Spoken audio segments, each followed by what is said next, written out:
Hey, what's up, Doc? I'll never do that again, I promise.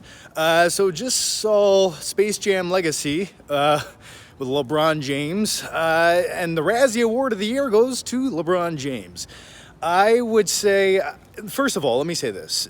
When it comes to the first Space Jam movie back in the mid '90s, that was like Pulp Fiction for kids at the time. That was the end-all, be-all, the best movie ever made in the '90s. Everyone referenced it. I Believe I Can Fly, which sort of disappointingly is not in this movie. I was very let down by that.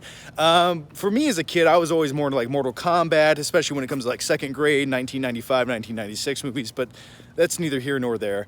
I will say this movie is not very good. It feels like it's a little too long. Like the last 15 minutes, I was like, okay, how many times can we stop the basketball game to have like some corny speech that no one cares about?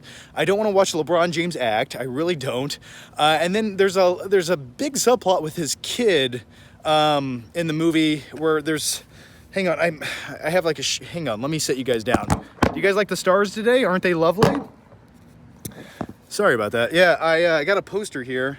I became friends with the manager at the movie theater, so that's cool. But anyway, how do I feel about this movie?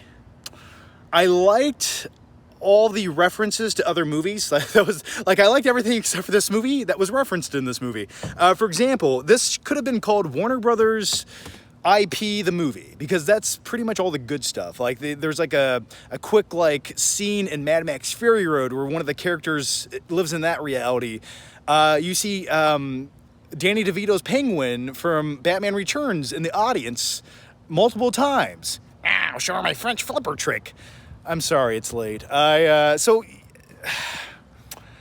those things were fun. I like references to like Batman and Superman and the Justice League. That's really good. But when it comes to actually this movie, it just felt like a substandard version of the previous movie. Like the previous movie did everything better. This movie tries to duplicate some of those things, and it just nothing is going to be memorable. I don't think people are going to reference this movie. It's going to be sort of a cult kids hit movie in 25 years. I'm sorry, Michael Jordan, I'm not going to say he's that good of an actor, and I'm definitely not going to say he's that good of a baseball player. But what I am going to say is he's way more iconic than LeBron James. And don't get me wrong, like, amazing ability. But there's just something that was a bit more, I guess, iconic or pivotal back in the mid-90s with MJ, the greatest of all time, being in a basketball movie. At least for me. I don't think you could top that. And plus the Looney Tunes back in the mid-90s, maybe it's because I was a kid, they just felt like sort of a bigger deal than they do today. And all the villains in this movie, I don't even, like, Don Cheadle really just, you could tell he was just having fun with it. He's like, I don't care. Give me some money. I will ham this up. He's sort of like the main villain of the movie.